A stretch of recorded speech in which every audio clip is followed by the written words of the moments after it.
Fuck, bro! Fuck! Oh, fuck, dude! Like, fuck! What the fuck? Thank God, finally.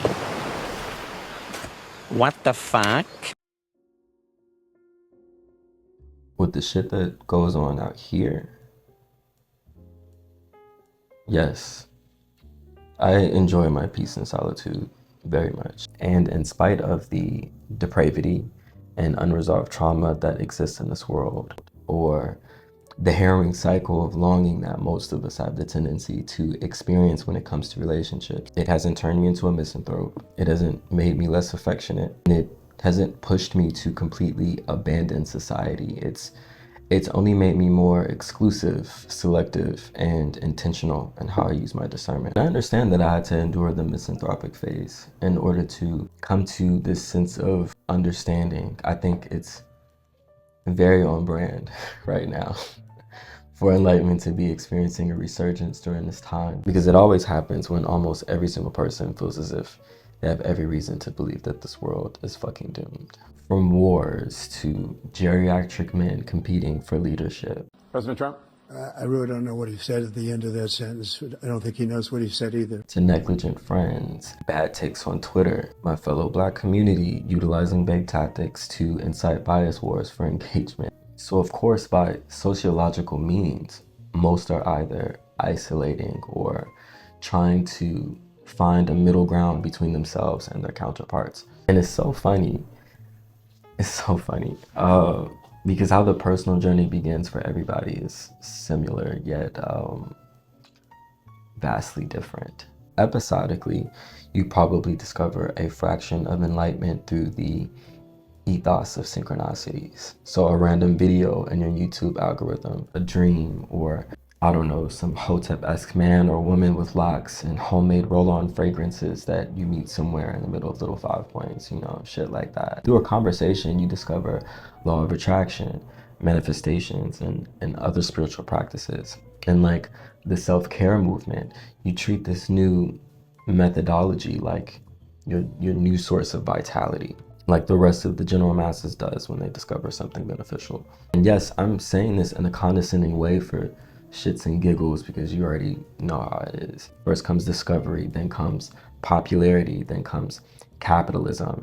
I believe too much of a good thing can be a bad thing, and that should be genuinely applied to all things. Like how we treat the internet, which is a labyrinth of widely accessible information to everybody and to everything. And now with the creation of AI, there's going to be the need to exert even more ethical practices in how we utilize such a useful tool. It takes learning how to be fluid in the language of boundaries. And I mean fluid because boundaries are dependent on circumstances which are always liable to change. It's the same with navigating a belief system such as enlightenment. What makes them synonymous to each other is the proper use of discernment, and that's important. Had I not learned that the point of enlightenment is realizing that life is a full circle, and that you eventually circle back to those same failures and projects, relationships, or even just feelings of inadequacy, I wouldn't have nuance to the perspective I have now, and that's to always remain objective. I think experience can be your greatest teacher, but observation has always been our first introduction to learning the very nature of people. Had it not been for the skill of observation, we wouldn't have stories. And stories is what helps us retain our empathy. It's what helps us resolve conflict amongst ourselves and one another. Had it not been for stories, it probably would have taken me like way longer to exit my misanthropic phase. It took me reading the works of deceased poets, philosophers, authors, being open to small talk with my neighbors, that stranger on the bus who frequent on the route home from work, to make me realize, regardless of my disdain or disappointment towards any and everyone in this world, it shouldn't disparage my innate ability to listen, and to listen with the intention to understand, because who knows what you'll find. So I immersed myself in case studies. I think when you've experienced so much pain and turmoil, so much abuse and projection, you initiate yourself into the phase of intellectualizing your experiences. And at that point, studies, articles, classes and other people's stories are the only thing that mirror the same depth of emotions that you're desperately trying to find a solution to. In doing research, I was led to someone unlikely who I ended up finding out that I actually had way more in common than I thought I would. It felt so intimate getting to know the very depths of her story that it's hard to even consider her a case study. Her and I have dealt with similar systems that have obstructed us in so many ways that made us both feel reprimanded and isolated. That the more I started to invite different methodologies of understanding this macrocosmic experience of indifferences, the less I felt the need to validate the visible differences between her and I, like race, gender, and age. She's someone that I would respectfully describe as an astute siren, a quiet scholar, a sex icon, and that person is Marilyn Monroe. I could easily be alone. It doesn't bother me to be alone. Some people I know, they don't like to be alone. I don't mind it. Exclusive. I think I am, because I have very few friends. I only know I want to be wonderful. I think reading about her life, watching her films and archived interviews gave me such a substantial fit into her shoes, which were a size 7, by the way. That would be a little too tight for me.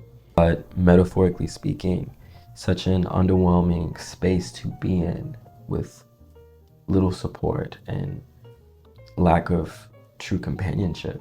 It only further made me objectively look at the power we give privilege, because privilege couldn't give her a genuine community or an experience of spiritual substance, just tangible things. And what good is that if not to be bountiful and fervorous for the present and the all that comes with it? When I could no longer stomach the habit of filling others in places they didn't deserve, I had to learn to sit in this void by myself. I had to learn how to decorate the space, paint the walls, rotate the linen, learn proper decorum in the space of grieving, greeting, and being. I think this was literally around the time where I was also learning how to decorate my bedroom as well. I had moved for the 5th time that year. I was emotionally raw. I was pissed off that I was doing all of this shit by myself, and later on just became so despondent. I remember detecting this underlying malaise in Marilyn's interviews, and I just knew, like, she knew what it felt like to mask, like isolating because you don't feel like being out at some event and pretending to be happy, with precariously living on the edge just to forget some aspect of your life that feels void, of course, like everybody fucking else.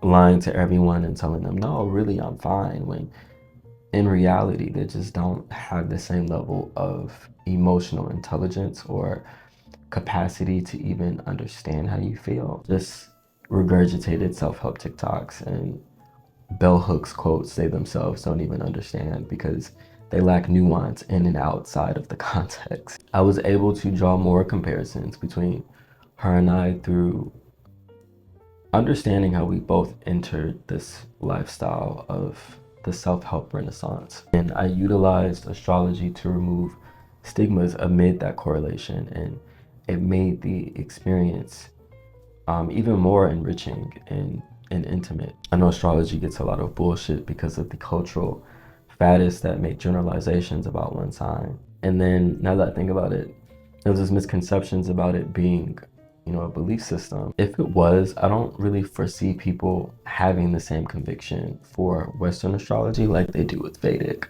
Building structures equivalent to nakshatra star temples, but it's not a belief system. It's a methodical practice, a soft science that gradually improves its hypothesis over time through identifying the typical nature of patterns in human beings. And it can be used to better understand the nature of what the individual needs, whether it's personal matters, career, or finances. And through these charts, you are capable of assessing what can be resolved, built, and achieved. So I mention this because Monroe and I have very similar placements on our charts. We both have moon in the 7th house. And in a general sense, because everyone's birth chart is very unique, it could mean having the need for substance and partnerships, honoring the spirit of agreement, and having the need to feel secure in a relationship. Let me tell you, her and I definitely have had similar experiences and not getting what we've longed for. Abuse, narcissism, sexual assault all seem to be common themes we're both very acquainted with. As aforementioned, we were both affected by the same system. And through that, I had even learned of the privilege I once thought I had as a male until I started experiencing the same objectification and obstruction towards my stability from not only men, but women as well. I was out of jobs or often even forced out of them because my peers and their egos felt very threatened. I was well liked and often more impressionable than those of superiority at my job, and that made us bump heads. I started to slowly sense why most men didn't like me, and it was because I was more aforementioned, more impressionable, maybe even more attractive and more receptive by women and colleagues and co-workers in general. Then I would have experiences with women who were in charge that didn't allow me opportunities of growth because they either felt threatened that I exuded a more feminine quality like intuition, influence, precision, and detail, and often didn't even need proof of job history in order for my credentials to be validated. Or worse, I was being overlooked because of the gender war stigma that continues to plague everyone around the world. All insecurities that could have brought them evolution instead of sabotaging a connection they would have been able to grow with and win with. In astrology, there is also this placement called Lilith. It's an astrological placement that is based on the first wife of Adam, who was created as his equal, or at least was meant to be until she was casted out for not complying to Adam's demands. After she was exiled, she was forced to create a safe haven for herself. She's a representation of what most Gnostic practices would consider to be an alchemist, someone who can use their surroundings to create sustainability, even if it's things meant to cause detriment in their lives. We've seen so many representations of Lilith's imagery in media, arguably characters who are considered anti-heroes, who are considered self-serving, but have a genuine moral compass, like arguably Belladonna of Sadness, Eric and Lafayette from True Blood, Faith from Buffy the Vampire Slayer, or Catwoman. Marilyn's life had always been impeded, I want to say, by the patriarchal gaze of men, as well as the neo-patriarchy, which is the same ideologies of enforcing power dynamics for the sake of control and self-assurance, except further indoctrinated by women, which goes to show that people would honestly rather feel in control than suffer from the illusion of not having it. So you can imagine the insurmountable projection she experienced from both genders, who in many ways tried to sabotage her career, her finances, and her character. And by the way, this is all because she was conventionally attractive and had a great work ethic. She was a true alchemist who had to make the circumstances work for her. Marilyn and I both share Lilith and Leo, which means having to resolve our personal desires through vulnerability and self-acceptance. And since Leo, by study, rules men and the heart, as well as hobbies, art, and entertainment, that meant accepting that we may never be accepted for who we truly are. We may experience constant projection, rejection, and objectification from those with a domineering force because of this seemingly powerful position they think they have in someone else's life. And we persevere through those things by understanding that others don't define our value, we do. It's more than likely through things that make us feel free. And since Leo naturally rules the 5th house, it could be through art, entertainment, dancing, etc. Things one would consider a catharsis. The work ethic she had this infectious, playful reality about her that you can see in classics like Gentlemen's Prefer Blonde, where you see her give her signature, provocative, breathy, pompous flair to her roles. Some Like It Hot, where she plays a character who's kind of suffering from substance abuse and depression, but is still playful and lighthearted. You kind of see her begin to choose roles that really hit home in some of the personal matters that she had been dealing with. Her mother was mentally unfit to take care of her, was always in and out, and barely saw her the vast majority of her life. So to see her in 1961's The Misfit and see her embody such a character full of raw emotion, who also experienced dysfunction in her relationships. I always end up back where I started. Never had anybody much. Here I am. Well, you had your mother, didn't you? How do you have somebody who disappears all the time? Due to the absence of the character's mother, I wouldn't think twice on whether or not if these roles were sometimes a cathartic release for her, especially her last appearance in a Hollywood film that had unfortunately got shelved. It was due to her mental health, and later in the year, her passing. And this film was called Something's Gotta Give. It was a retitled remake of 1940's My Favorite Wife, and possibly one of the most vulnerable and personal roles she had experienced.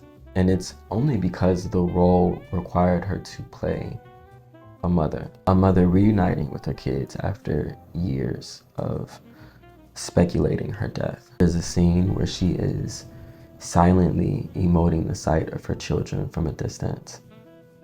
Mind you, they have no memory of who she was or what she was like because they were so young.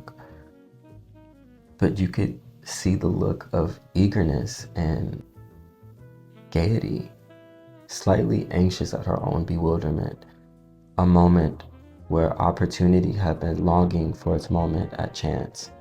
I don't think you know how hard it is to captivate such great emotion embodying a maternal figure after constant years of repressing and facing setbacks due to infertility. The depths of psychological warfare of choosing to be blissful in ignorance just to go back to a reality of longing all over again. And there in that scene, I was starting to make sense of why people desperately long for desires that feel forbidden or without grasp.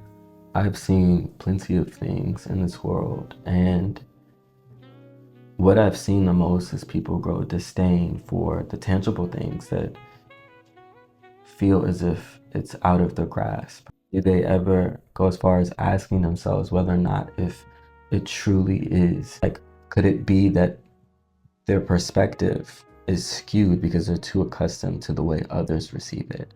Or are they too attached to the way they had envisioned it? So much to the point that they aren't open to anything else. And I feel like just because you aren't receiving your blessing in a way that you had quote unquote imagined, it shouldn't make the feeling that you're trying to experience be any more or less desirable. Like, I'm always redefining the things that I want.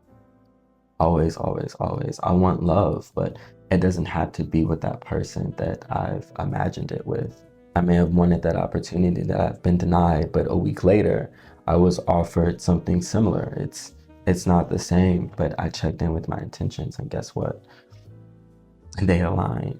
It's so funny because when it comes to things, and I mean things, you know, or even people, you know, my mind is susceptible to change anyway, but the intangible experience I yearn for will always remain clear, and that's to be emotionally gratified. It's to be happy, satisfied, balanced, satiated, content. The moment that I learned that everything and everyone could be seen as a catalyst for change is when detachment became a little more easier. It pushed me into learning the proper way of using discernment. Like, after experiencing setbacks in many of my relationships, I knew that it was time to preserve myself. I knew that it was time to heal while I was in isolation. The moment I knew that it was time to start letting people back in is when I knew that it was okay to be open to invitations. I knew it was okay to go to this event and be open to meeting new people. And then there are those like me that have reached the point of being content, that we figured out that the sense of gratification, validation that we are seeking for isn't always going to be through people. And we're completely fine with that shit. Like, we are fine. As a matter of fact, compliments don't even fucking matter, because I've fallen in love with the way that I speak to myself, take care of myself, and I've learned how to spend time with myself in the most rewarding and positive ways. And it's not to the point of shutting people out. I need to emphasize that. I'll go up to a stranger and compliment them, and sometimes it goes so far into us going out on a date or becoming good friends. I'm not worrying about whether or not if it's seasonal or long-term, because guess what? I enjoy things as they are, and I'm okay with letting them go. And that's why I no longer long for anything or anyone.